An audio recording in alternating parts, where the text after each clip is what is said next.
కర్ణుడు పరశురాముడి దగ్గరికి వెళ్ళి, నేను అందరికంటే బలశాలి అవ్వాలి, best archer in the world అవ్వాలి, దానికి మీరు ట్రైనింగ్ ఇస్తారని, మీ త్రూ స్ట్రాంగ్ అండ్ బెస్ట్ అవుదామనే ఆశతో ఇక్కడికి వచ్చాను అని అన్నాడు. దానికి పరశురాముడు ఇలా అన్నాడు, నేను టీచర్ జాబ్ ని వదిలేశాను, ట్రైనింగ్ ఇవ్వటం మానేశాను, నా వెపన్స్ అన్ని కూడా దానం చేసేసాను.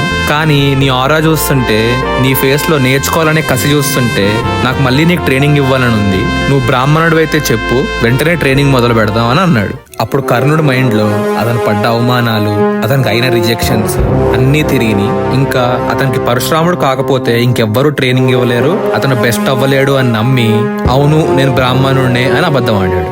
వెంటనే పరశురాముడు కర్ణుడికి ద టఫెస్ట్ ట్రైనింగ్ ఇవ్వడం మొదలుపెట్టాడు. 12 years కంటిన్యూస్ గా ట్రైనింగ్ ఇచ్చి అతన్ని ద బెస్ట్ చేశాడు. ఒకరోజు పరశురాముడు బాగా అలసిపోయి నిద్రపోబోయాడు. అప్పుడు కర్ణుడు, మీకు రాళ్ల మీద పడుకోవడం అలవాటే గాని కంపల్సరీ కాదు కదా, మీ తల నా ఒళ్ళో పెట్టుకుని పడుకోండి అని అన్నాడు. సరే అని పరశురాముడు కర్ణుడు ఒళ్ళో పడుకున్నాడు. కాసేపటికి ఒక పురుగు వచ్చి కర్ణుడిని కరిసింది. కర్ణుడికి బ్లడ్ రావడం స్టార్ట్ అయింది. అయినా కదిలితే గురువుని నిద్రలేపినోడిని అవుతానని చెప్పి కదలకుండా అలానే కూర్చున్నాడు నొప్పిని భరిస్తూ. కానీ ఆ బ్లడ్ వెళ్ళి పరశురాముడికి తగిలింది. పరశురాముడు నిద్రలేచి ఇలా అన్నాడు, ఇంత పెద్ద దెబ్బ తగిలిన, ఇంత రక్తం గారినా నువ్వు ఇంత స్టడీగా ఫోమ్ గా ఎలా కూర్చున్నావు? డెఫినెట్ గా నువ్వు బ్రాహ్మణుడి కాదు, ఎందుకంటే నువ్వు బ్రాహ్మణుడు అయి ఉంటే నీలో ఇంత పేషెన్స్ టాలరెన్స్ ఉండదు, అసలు ఎవరు నువ్వు అని గట్టిగా అడిగాడు. అప్పుడు కర్ణుడు నిజం చెప్పాడు, గురుదేవా నేను బ్రాహ్మణుడిని కాదు, జీవితంలో ఎప్పుడు నేను నిజం చెప్పినా అది నాకు హ్యూమిలియేషన్ ని, డిసప్పాయింట్మెంట్ ని మిగిల్చింది. ఒకవేళ నేను బ్రాహ్మణుడిని కాదు, ఒక రథం తోలే అతని కొడుకుని, సూతపుత్రుడిని అని చెప్తే నేను మళ్ళీ డిసప్పాయింట్ అయి తిరిగి వెళ్ళేవాడిని అని అన్నాడు.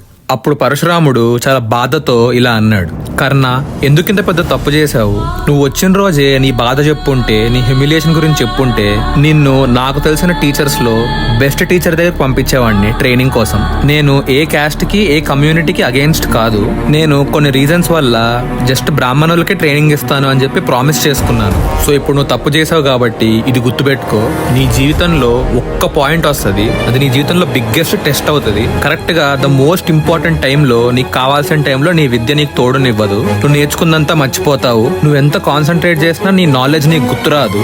ఎందుకంటే జీవితంలో కొన్ని ఇంపార్టెంట్ విషయాల్లో అబద్ధాలు ఆడటం అనేది నీ ఇంటర్నల్ వీక్నెస్.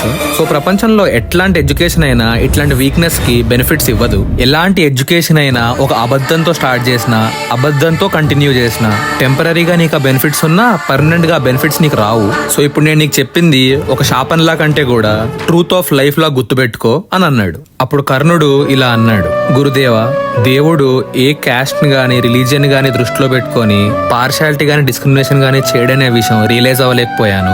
మిమ్మల్ని కూడా మామూలు మనుషులాగే అంచనా వేశాను, తప్పు నాదే, మీరు ఇచ్చిన శాపాన్ని నేను యాక్సెప్ట్ చేస్తాను. నేను మిమ్మల్ని వదిలేసి ఇక్కడ నుంచి పర్మనెంట్ గా వెళ్ళిపోయే ముందు వన్ లాస్ట్ టైం నన్ను ఆశీర్వదించరా అని అడిగాడు. అప్పుడు పరశురాముడు ఇలా అన్నాడు, నీ లైఫ్ లో నీ స్ట్రగుల్స్, నువ్వు చేసే మిస్టేక్స్ వచ్చే జనరేషన్ లో యూత్ అందరికి ఒక కంపాస్ లాగా ఒక డైరెక్షన్ చూపిస్తాయి.